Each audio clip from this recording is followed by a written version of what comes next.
Welcome to the SeeItNow podcast, a 15-minute review of a movie near you. My name is Michael, and I'm a former film teacher and now filmmaker. And I'm Don, and I currently teach film, IB film, and I do some screenwriting too.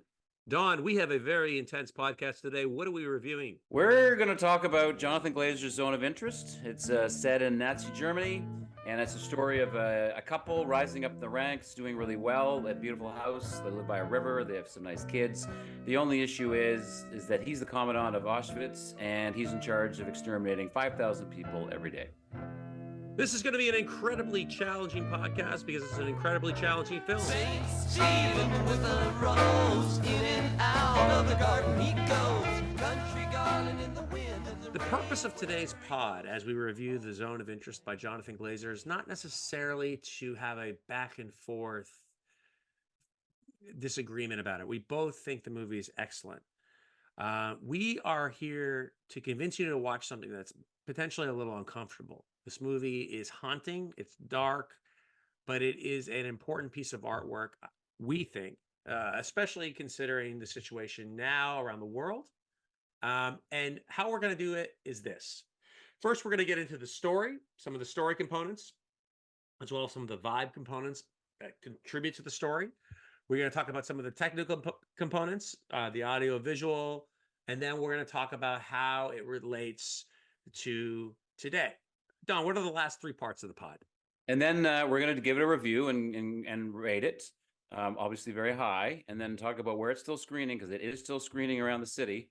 And then we're going to talk about what we ate after seeing it. Don, what story components and really some of the character development strategies are employed by Glazer? Could you kind of get into that a little bit for us? Yeah, well, see, the interesting thing about this film is that everyone, when you say, hey, it's a Nazi film, it's like, oh, it's a Nazi film. We're going to see lots of Nazis and we're going to hate them and it's going to be very predictable. They are Nazis. We don't like them.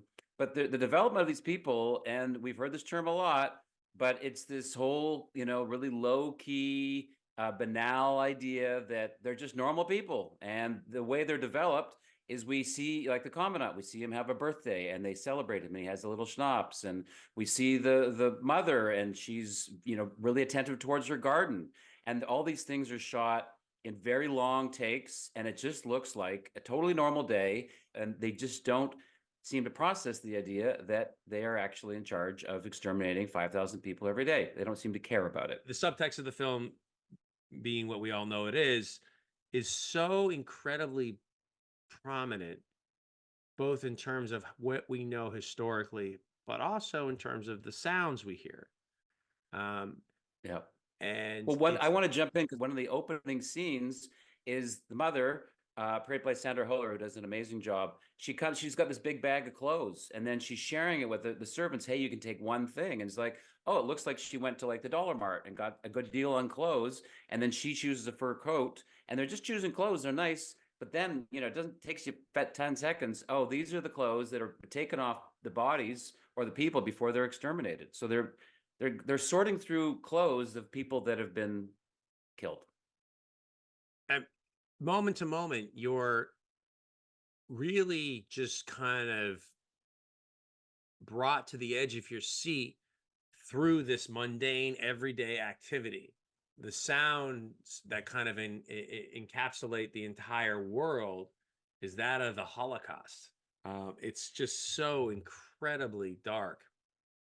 The film actually even starts off with this like prologue score. What would you call that? It's the film starts off with this long kind of musical number. Yep, and a completely blank screen.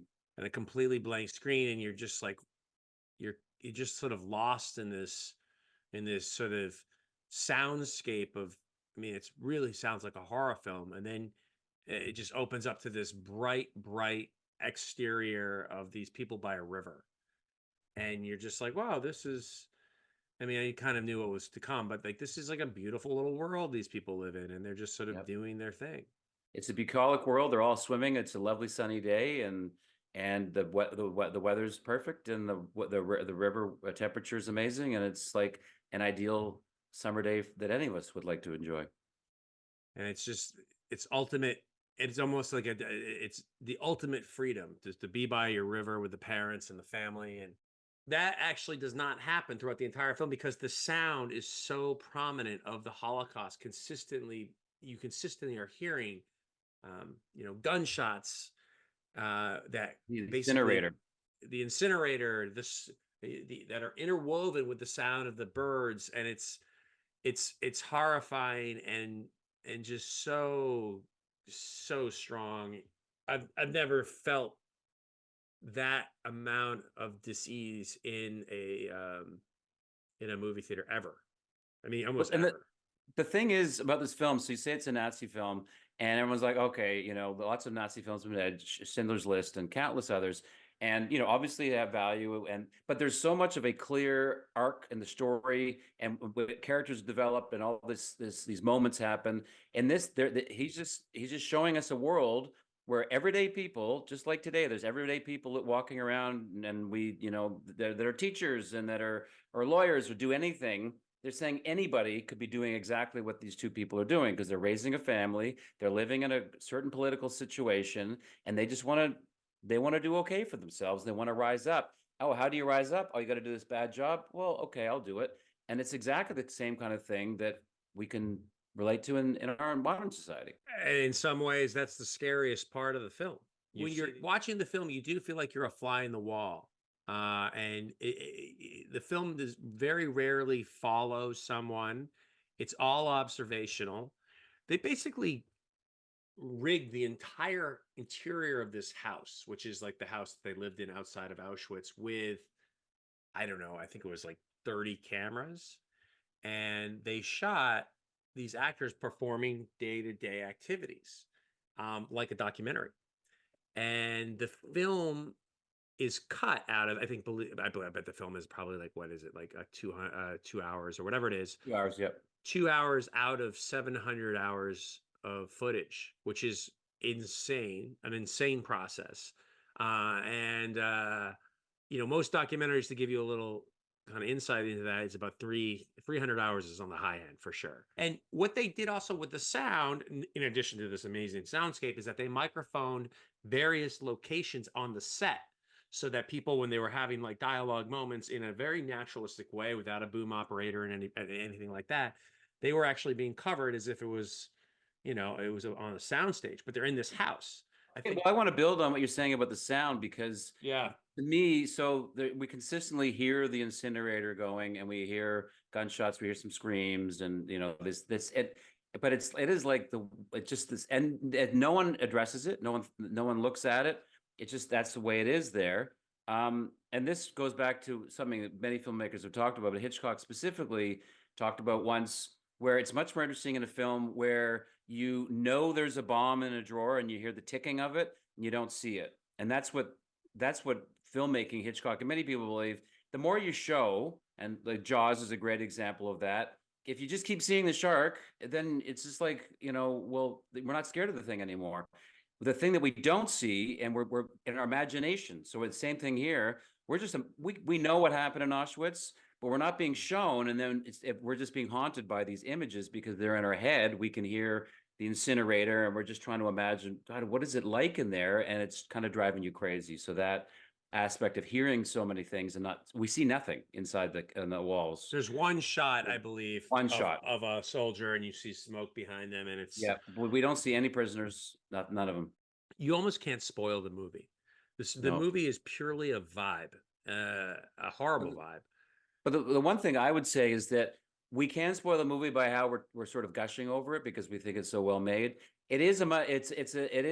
Nothing happens. People stand around. There's very little action. There's a few things that happen. There's some moments, but it's really people standing around talking. And that's the fascinating thing about the film, is how little is going on. So hyping up the film, like this is a film that you just got to settle into. And this is a film you definitely have to see in a theater. Sometimes you got to see, you got to be in the presence of art that doesn't make you feel good. It haunts you. And I think good art is meant to haunt you. And this haunts me. And I think also what you alluded to earlier, we talked about, this is a reflection of what's happening in our world today. As you say, this thing sticks in you because I know I'm complicit and all these terrible things in the world. You know, I buy all my computers and my lights, and I do everything, and I'm part of the society that's just consuming and creating horrible imbalances in the world. The film makes you feel like you're there, and you feel as if you're in the room with them, being complicit, you know, and that is, and that might be a really hard thing for some people to watch and be a part of, and I get that, but I think, you know, back to what you're saying, it's like the representation of us is the Nazi family, and that's just how he did it. And he Yep. takes it from the antagonist, the ultimate antagonist. That's the perspective that you're watching, Yep. and it makes you think, man, am I like these people? Because God, I would hate to be the wall that is the wall of Auschwitz, that you don't see over, you don't see through, is, you know, a metaphor for our screens, our iPhones, our Instagrams, all of this wall that removes us from the situation, but yet we see it, we can still feel it. We are removed, but we know what's going on, and we are in some ways complicit. Yeah. That's really one of the darkest things I've ever encountered, in a film. And I'd like to throw in also that Sandra Huller, the star of it, well, the leading actor, she's also a leading actor in another film that's nominated, Anatomy of Falls. She's an excellent film, excellent actor. She's nominated in that one. She said that she'd never play a Nazi. Like I think she's French German, and she said she'd never play a Nazi. It's a role she never did. And then she saw the script, said, "Oh, I'll play this one," because this is not typical, obviously, as we said. And then Jonathan Glazer said, "Never trust anyone that makes a Nazi movie," and says something about it. And then, of course, he said that after making this film. So they understand the importance. It's not just a Nazi film and about Auschwitz. That is the story, but it's obviously reconnecting us to understand why did that happen and how it could easily and is happening again right now. You know, these are things that I think about. You know, I mean, the world's not the best place, and I walked out of the field feeling empowered that this film is not only made by, you know, a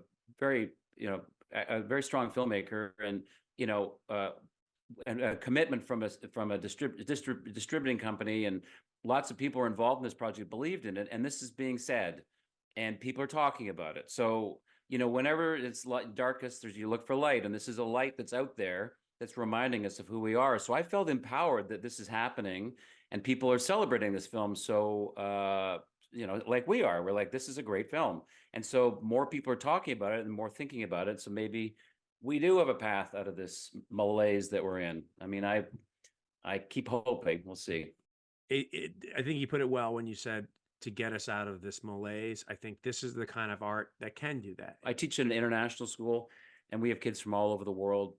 And we talk about it a lot, and it's really good. We have a lot of Ukrainians here, we have a lot of Russian kids, and they have a common language and they get along. And none of them want conflict.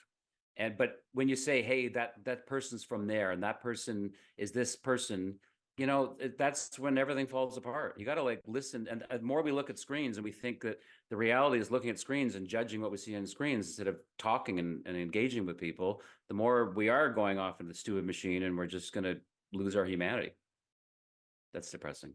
Depressing, but we have a transition we're going to make, and we have to grade the film. Don, out of 10, what do you give this film? It's definitely up there. 9.3. So I would say it's a 9.5. I give it 2 points above Don, 2 small percentage points above Don. Now, I know we're not in the most appetizing territory, but we do have a tradition here where we do grade what we ate. I saw it at night, so I came back. I hadn't had dinner, and there's a certain establishment that's between the theater and my home, and it's got these golden arches. And so I had a hamburger and some fries, and I was really hungry, and I just ate it. Sounds really bad. I mean, I'm so sad that you actually way to capitalize on. I'm complicit, Mike. I admit it. I'm going to say I actually fasted after this one. This was a tough movie to stomach. It's not for everyone, but I think everyone should see it. See it now. Again, I didn't really have the stomach for food after this guy. I will say Is that a fair answer? The Zone of Interest by Jonathan Glazer is screening at Nighthawk Cinema in Prospect Park, Roxy Cinema in New York City, Angelica Film Center and Cafe in New York City, AMC 19th Street East 6 on in Broadway, New York, North Shore Tower Cinema in Floral Park, New York. This is the See It Now podcast, a 15-minute review of a movie near you. I'm Michael, a former film teacher and now filmmaker. And I'm Don, and I am a teacher and screenwriter. A challenging movie we reviewed today in the Zone of Interest, but a movie we should all see. I keep on repeating myself, but you should definitely see it. Yeah. But for now, let's have a relaxing time listening to our friends from the Grateful Dead. St. Stephen with a rose, in and out of the garden he goes. Country garland in the wind.